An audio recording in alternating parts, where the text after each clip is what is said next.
તો ઝી 24 કલાકના અહેવાલની ફરી એકવાર ધારદાર અસર જોવા મળી। દાહોદની પીડિત મહિલાનું પોલીસે સામાજિક ઋણ અદા કર્યું છે।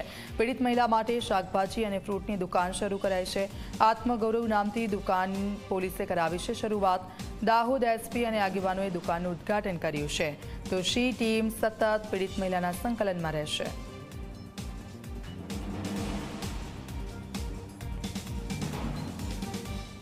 ગૃહ રાજ્ય મંત્રી શ્રી હર્ષ સંઘવી સાહેબનાઓનું સૂચન હતું કે પોલીસ દ્વારા મહિલાનું પુનઃસ્થાપન થાય, ગરિમાભેર અને માનભેર જીવન જીવી શકે અને તેઓને આર્થિક રીતે કોઈ ઉપર ડિપેન્ડ ન રહેવું પડે, એના માટે ગુજરાત પોલીસ દ્વારા કાર્યવાહી થવી જોઈએ। જે અનુસંધાને ડીજીપી શ્રી વિકાસ સહાય સાહેબના માર્ગદર્શન હેઠળ ગુજરાત પોલીસના સુરક્ષા સેતુ પ્રોજેક્ટ અન્વયે આજરોજ ભોગ બનનાર મહિલાને તેમનું પિયર છે ત્યાં ફતેપુરા ખાતે પ્રાઇમ લોકેશન ઉપર બસ સ્ટેન્ડની બાજુમાં Atmagaurav fruit and vegetable shop શરૂ કરાવવામાં આવેલ છે। જેમાં સ્થાનિક ડીવાયએસપી દ્વારા પર્સનલ કેર કરી અને તેમને 11 મહિનાનું રેન્ટ એગ્રીમેન્ટ કરાવી 11 મહિનાનું ભાડું ચૂકવી દેવામાં આવેલ છે।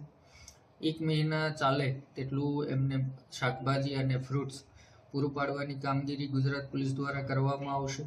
આ ઉપરાંત એમની શોપ ઉપર લાઈવ સીસીટીવી કેમેરા પણ મૂકવામાં આવેલ છે, જેથી એમને કોઈ પ્રકારની કનડગત ન થાય અને જેનું લાઈવ મોનિટરિંગ સતત ફતેપુરાની શી ટીમ દ્વારા કરવામાં આવશે।